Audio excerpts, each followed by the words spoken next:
UP तक के subscriber आप 50 लाख। आपका बहुत बहुत शुक्रिया।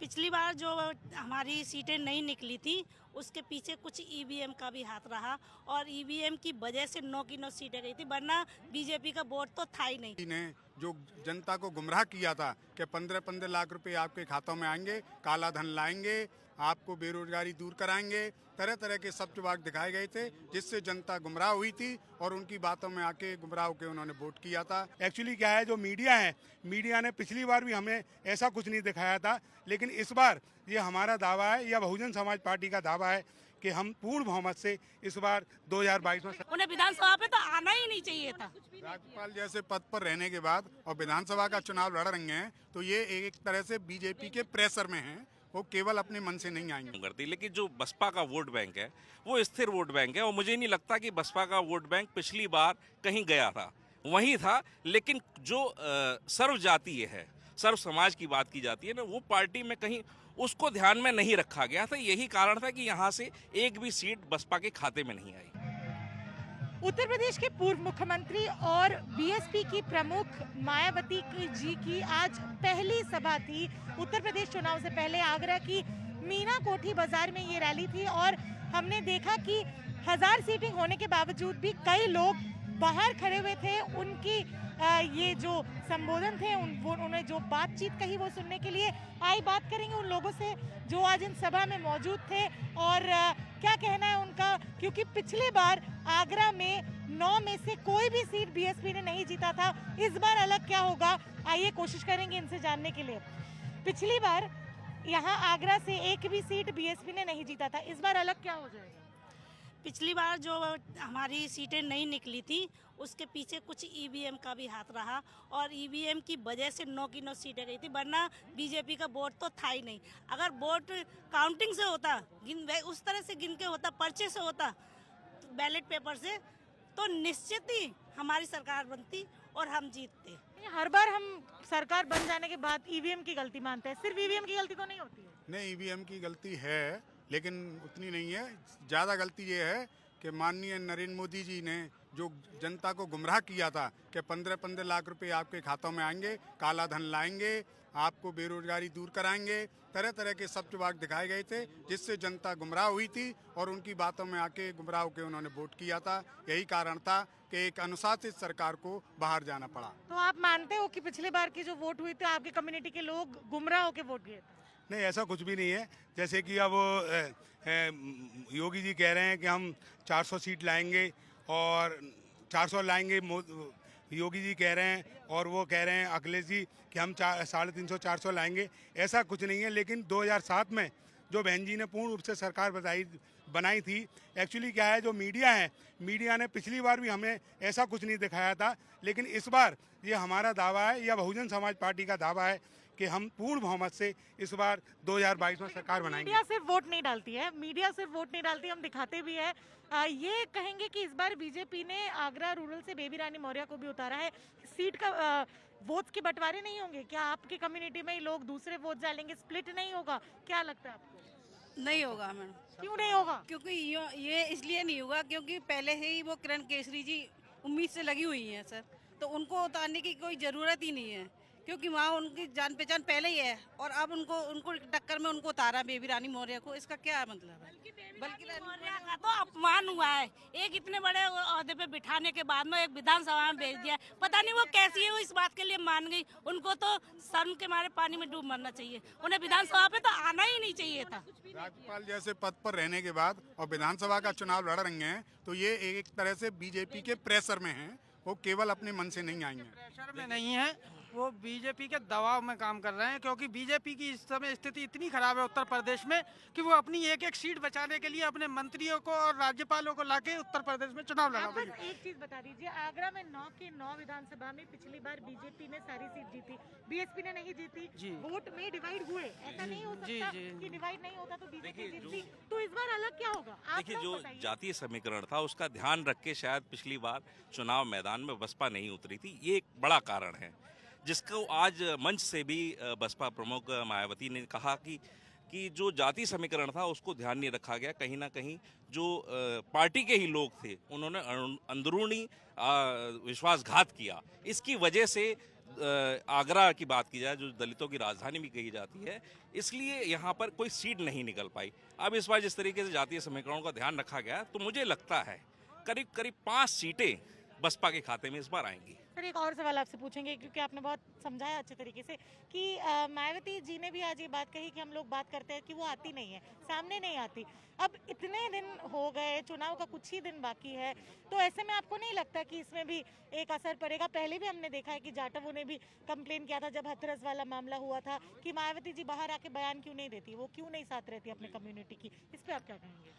देखिए, जो उनकी स्ट्रेटजी है वो उसी तरीके से काम करती है, लेकिन जो बसपा का वोट बैंक है वो स्थिर वोट बैंक है, और मुझे नहीं लगता कि बसपा का वोट बैंक पिछली बार कहीं गया था, वहीं था। लेकिन जो सर्व जातीय है, सर्व समाज की बात की जाती है ना, वो पार्टी में कहीं उसको ध्यान में नहीं रखा गया था। यही कारण था कि यहाँ से एक भी सीट बसपा के खाते में नहीं आई।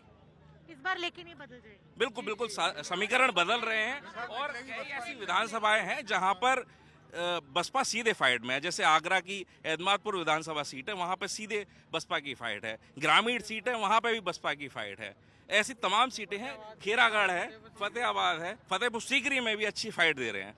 तो इस बार लगता है कि 4 से 5 सीटें बसपा के खाते में जरूर आएंगी। और फाइट में दक्षिण बहन जी में ने सर्व समाज को टिकट दी है, बहन जी ने सर्व समाज के प्रत्याशी को उतारा है, और बहन जी को बहुजन समाज पार्टी और सर्वजन हिताय, सर्वजन सुखाय जैसे सारे जो बहन जी के हैं तो नारे हैं, तो उनको देखते हुए सारी सर्व समाज बहन जी को इस बार वोट करेंगी, जिताने का प्रयास। एक आखिरी सवाल आप सब लोगों से, ये भी ध्यान में लोग कहते हैं कि हो सकता है कि जब चुनाव का फैसला आए तो वो किंग मेकर बने।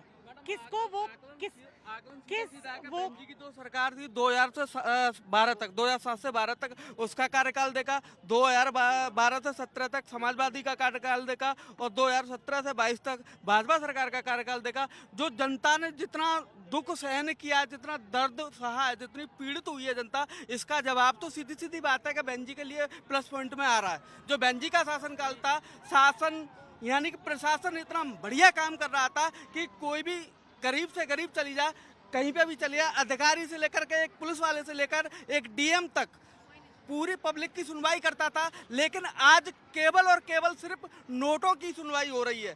आज केवल जो जान पहचान वाले हैं उनकी सुनवाई हो रही है। आप जो कह रहे हो ये आगरा का भाषा है या फिर पूरे उत्तर प्रदेश? पूरे उत्तर प्रदेश की बात कर रहा हूँ। आप पूरे उत्तर प्रदेश की बात कर रहा हूँ। पहले का आप देखिएगा कि बहन जी के शासनकाल में जो बुजुर्ग थे, तहसील जाते थे, वो बहन जी की वाहवाही करते थे कि वास्तविक शासन आया तो बहन जी का आया। जिन्होंने मेरा काम 10 साल से रुका हुआ था वो बहन जी के शासनकाल में पूर्ण हो गया। मेरा काम 15 साल से रुका हुआ था वो पूर्ण हो गया। जितना भी काम हुआ वो बहन जी के शासन में हुआ। लेकिन केवल नारेबाजी से, जुमलेबाजी से कुछ नहीं होता है। बीजेपी तो कहती है कि स्कैम हुआ, खूब उन्होंने पैसे कमाए।